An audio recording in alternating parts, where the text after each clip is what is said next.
Bom dia a todos. Que Deus possa nos guardar e nos abençoar nesse momento de meditação na sua santa palavra.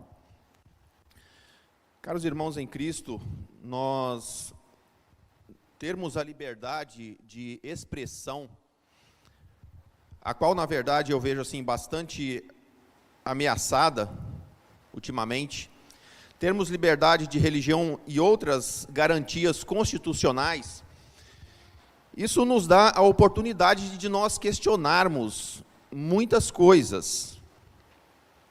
E para essa constatação, basta a gente abrir qualquer noticiário na TV, na internet, que nós vamos ver isso.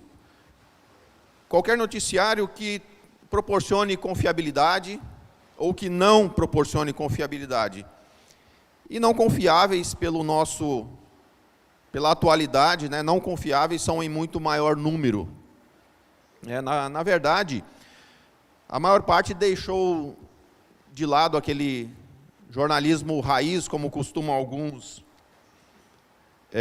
dizer, e se tornaram, ou já eram e apenas agora estão se revelando verdadeiros militantes, que questionam, e ao invés de simplesmente darem a notícia, apresentarem os fatos, na maioria das vezes querem trazer o seu ponto de vista,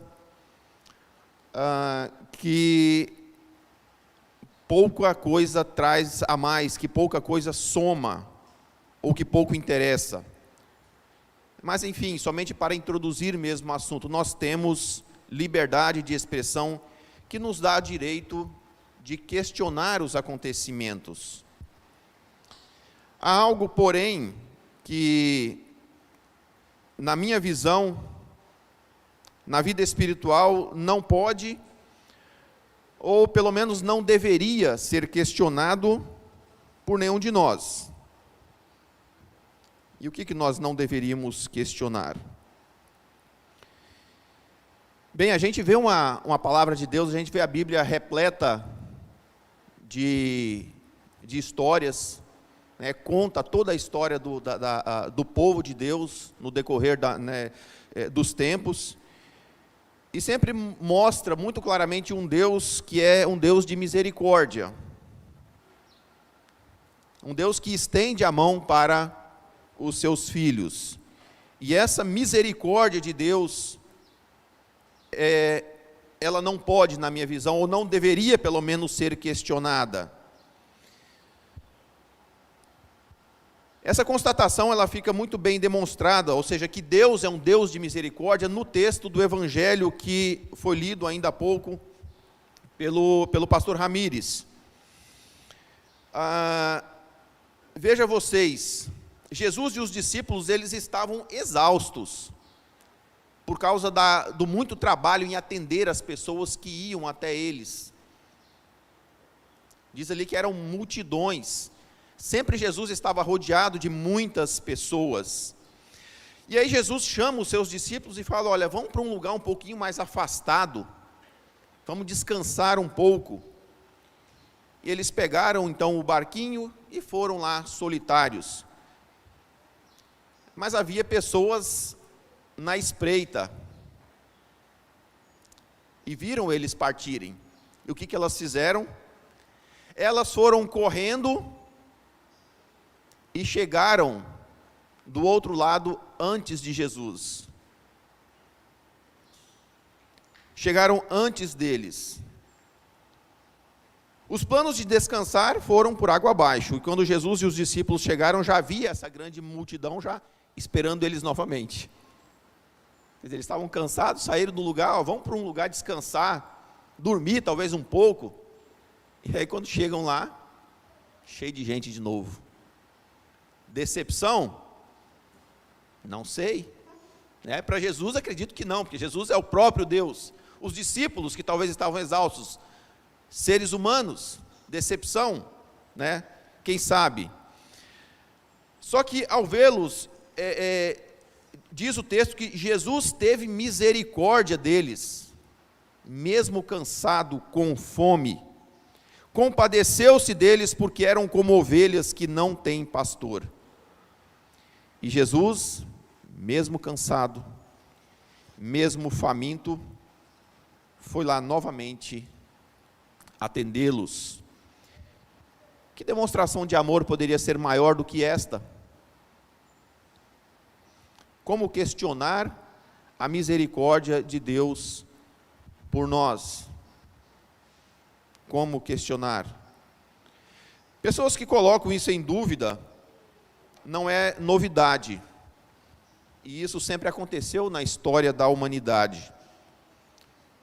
E eu acredito, meus irmãos, que posso até estar errado, mas acredito que tendem mais a isso pessoas que talvez não têm tanta firmeza naquilo que creem. Pessoas que ainda estão um pouco vacilantes na sua fé. Muitos dizem, quando são questionados, mas quem é Jesus para você? Eu acredito em Jesus, a pessoa diz. Eu acredito em Jesus. Ao meu ver, isso é algo muito raso, eu diria assim. Eu acredito em Jesus. Vejo que é uma resposta bastante rasa. Acreditar em Jesus, o diabo também acredita. E é um ser maldito, condenado. A questão ela é muito mais complexa do que talvez a gente possa imaginar. E não basta a gente acreditar. Eu acredito. Sim, mas... E aí? Você acredita. Muita gente acredita. Mas muitas vezes, como eu já disse, isso é muito mais complexo. É preciso sim acreditar, mas é preciso entregar-se e procurar saber o que esse Jesus fez por mim, o que esse Jesus fez pela humanidade. É preciso crer de todo o coração na obra redentora de Jesus e tê-lo como Senhor absoluto das nossas vidas. E isso às vezes não é tão simples quanto parece ser. Talvez em muitos meios, o que eu vou dizer agora, isso vai soar como um absurdo. A gente dizer que Jesus é o único caminho para a salvação. E não um dos caminhos. Eu gostaria de levar vocês a refletirem o que é jogado, às vezes, como verdade para a gente, e que não é. Fora de Jesus Cristo não há salvação. Fato. Jesus é um dos caminhos. Porque na visão de muitos existem outros. Mentira.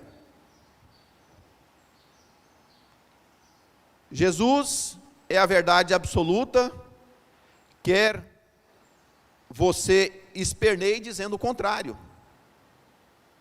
Jesus é a verdade absoluta, e isso não será mudado, quer você aceite, quer não.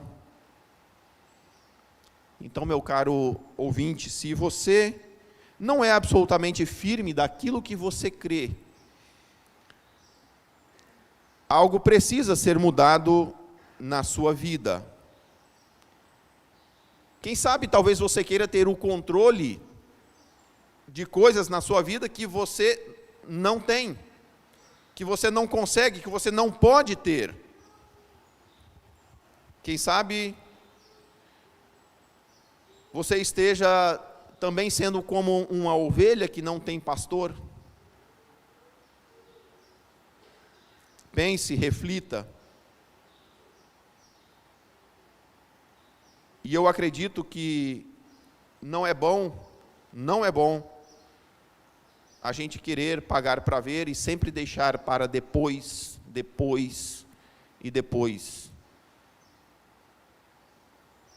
E é como eu já ouvi diversas pregações, pastores falando que, enfim, as pessoas, não, olha, quando eu for velho, se isso acontecer, eu vou mudar a minha vida, se isso acontecer, eu vou aceitar Jesus, agora não, e adia para amanhã, para depois, e depois, e depois.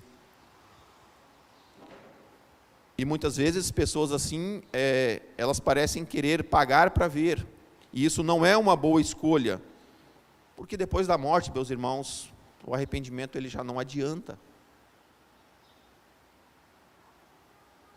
Ele já não adianta.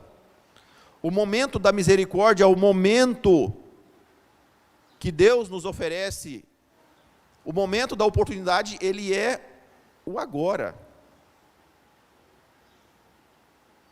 Vocês conseguem imaginar do que será daqui 1 minuto?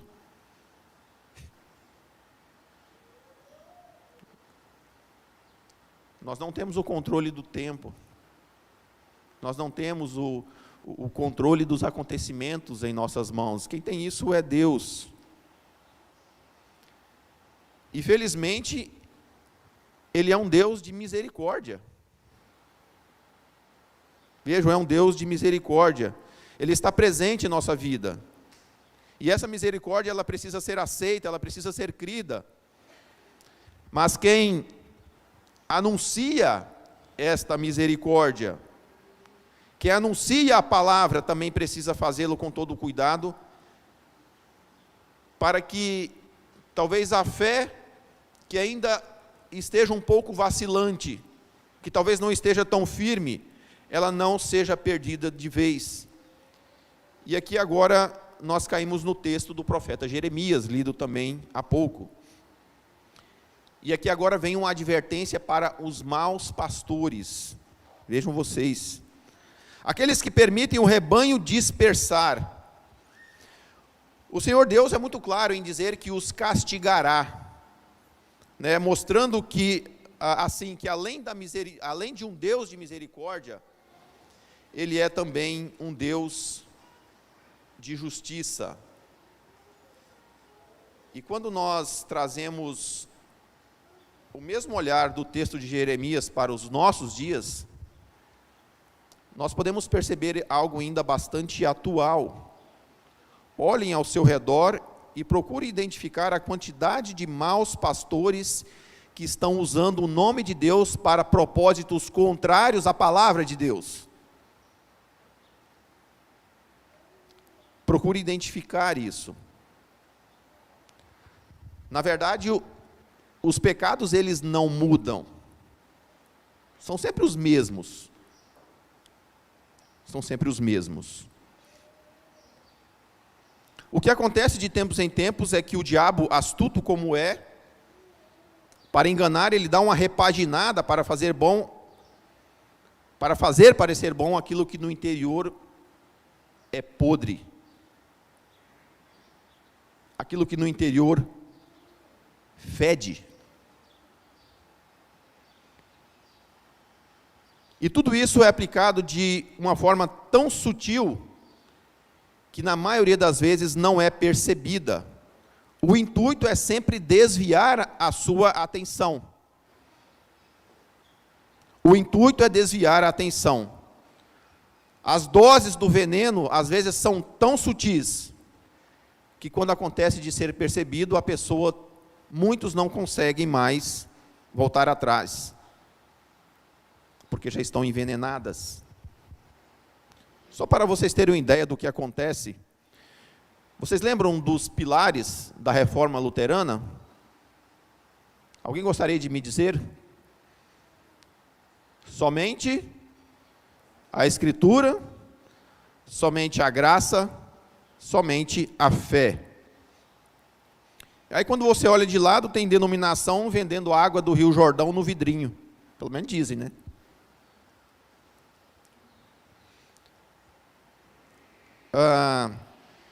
Enfim, Outro vendendo um pedacinho da cruz, pedacinho de madeira, dizendo que é da cruz.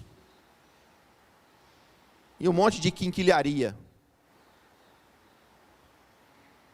Compre isso, coloque não sei aonde.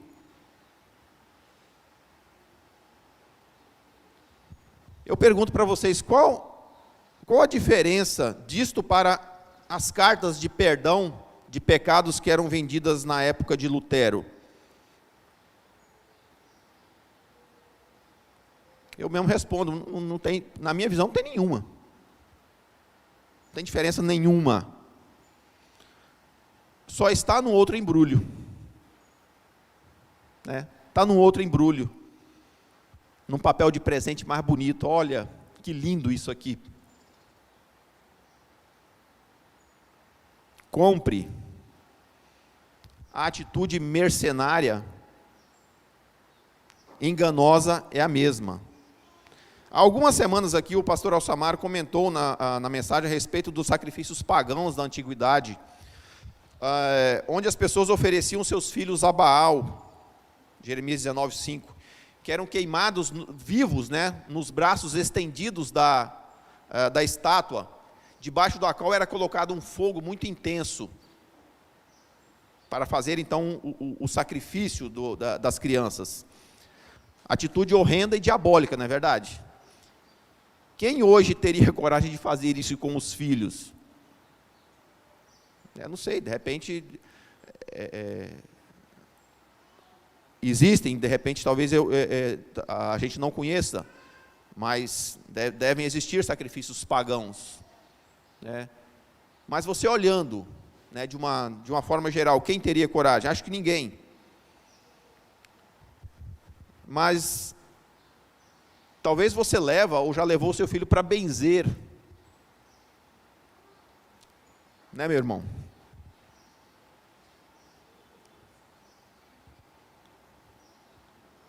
Esse é o novo embrulho. Mais uma vez, esse é o novo embrulho. Você está oferecendo o seu filho para o diabo do mesmo jeito, mas de uma forma sutil. Mas lá a senhora, a pessoa, ora o Pai Nosso, abençoa, faz isso, faz aquilo. A sutileza do inimigo está justamente aí, ou seja, usar a palavra de Deus fora do seu propósito.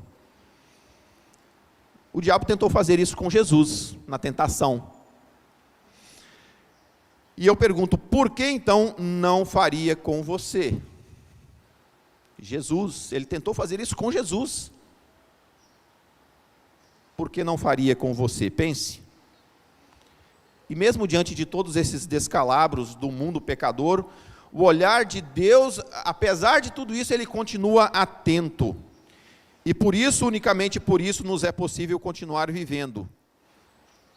Porque quando tudo parece perdido, o próprio Deus sai. O próprio Deus sai recolhendo os cacos, os restos, para refazê-los.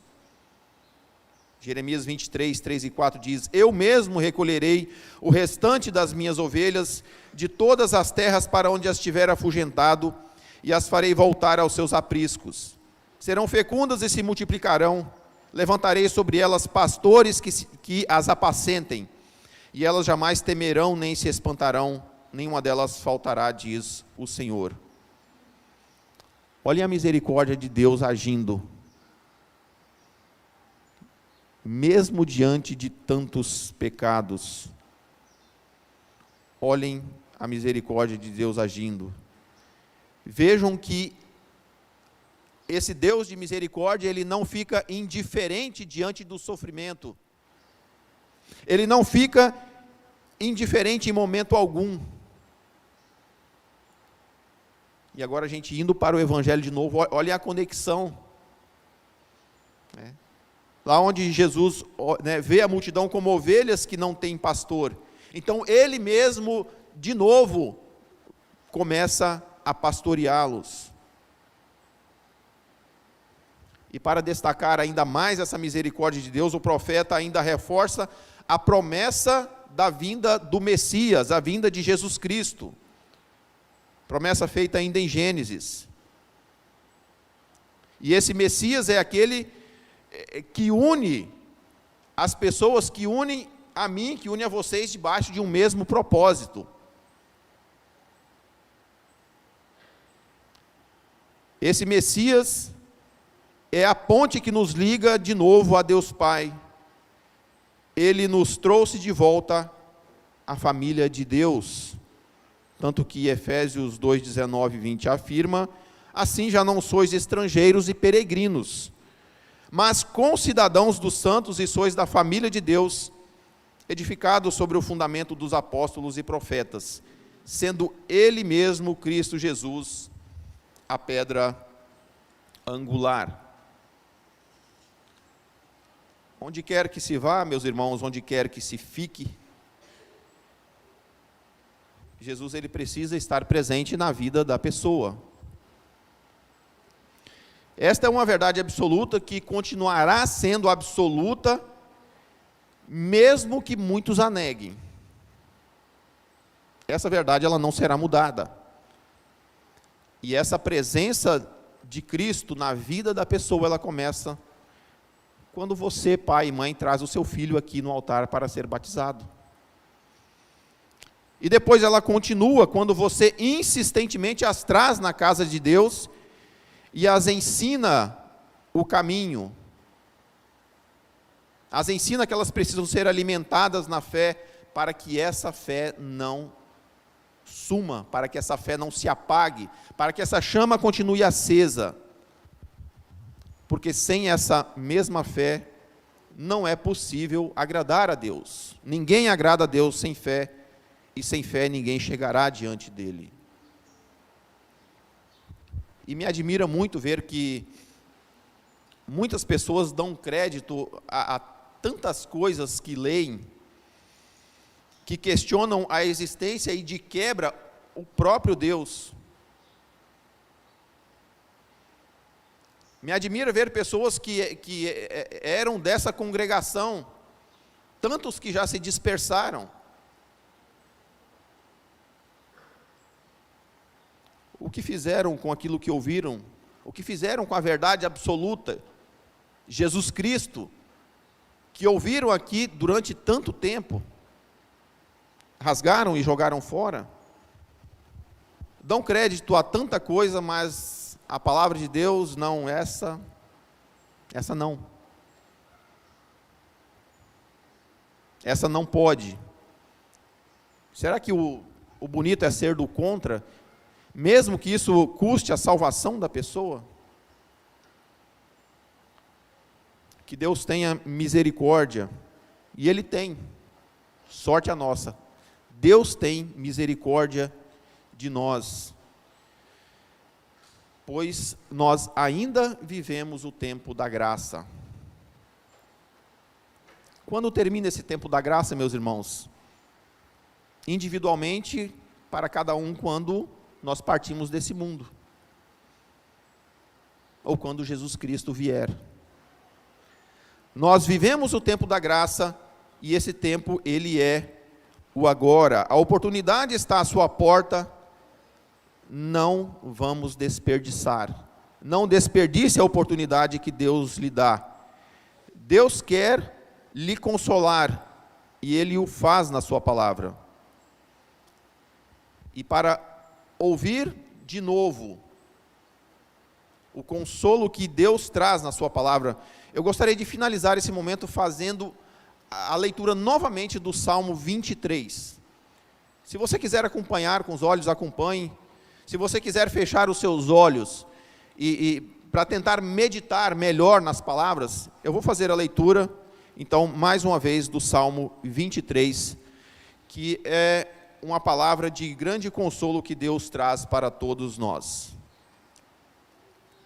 A minha versão aqui ainda é a atualizada, tá? Não é a que o pastor geralmente usa, ainda não é a Nova Almeida atualizada. Diz: o Senhor é o meu pastor, nada me faltará. Ele me faz repousar em pastos verdejantes, leva-me para junto das águas de descanso, refrigera minha alma. Guia-me pelas veredas da justiça por amor do seu nome. Ainda que eu ande pelo vale da sombra da morte, não temerei mal nenhum, porque tu estás comigo, o teu bordão e o teu cajado me consolam.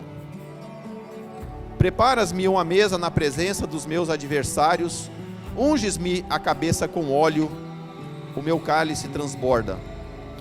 Bondade e misericórdia certamente me seguirão todos os dias da minha vida, e habitarei na casa do Senhor para todo o sempre. Que assim seja, meu irmão, minha irmã. Amém.